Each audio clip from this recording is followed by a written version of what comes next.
शीतल डाल के मुंह में हम रेड़ते हैं, अगर उसने नीचे निकल गया तो हम अपने आप को धन्य मानते हैं कि मेरे माता या पिता ने मेरे हाथ से गंगा जल ले लिया, अब उनकी मुक्ति निश्चित है। अग्नि संस्कार के बाद उनकी 4 हड्डियों को एकत्रित करके मटकी में रख के गंगा जी में विसर्जित करने जाते हैं और अपने आप को धन्य मानते हैं कि हमने माता पिता का अस्थि विसर्जन गंगा जी में किया।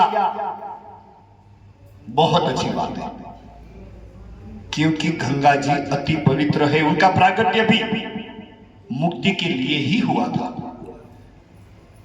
राजा सगर के 60,000 नालायक पुत्र, नालायक शब्द इसलिए कह रहा हूं कि वो भगवान कपिल को उंगली करने गए थे और भस्मीभूत हो गए, राख के ढेर हो गए। और जब पता चला कि अगर गंगा जी स्वर्ग से आएगी तो इन सब की मुक्ति हो जाएगी, कथा हम जानते हैं, कथा पे नहीं जाएंगे। भागीरथ जी गंगा जी लेके आए और वहां गंगा सागर ले गए और वो 60,000 जो ढेरी पड़ी थी उनके ऊपर गंगा जी पसार हुई और वहां 60,000 विमान आए, सबकी मुक्ति हो गई, वो स्वर्ग में चले गए। वही गंगा जी आज भी वही है जिसमें आप लोग स्नान करने गए थे। गंगा जी में कोई बदलाव नहीं आया है, उनकी पवित्रता में, उनके पावर में कोई कमी नहीं आई है। वही गंगा जी है।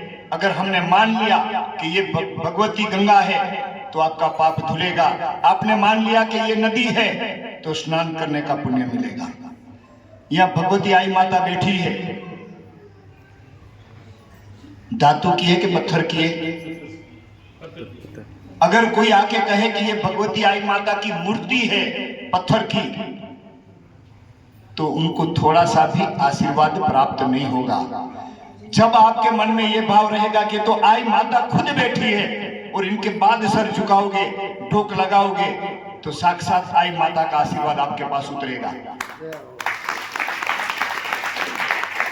आपकी जैसी दृष्टि होगी वैसी आपकी सृष्टि बनेगी।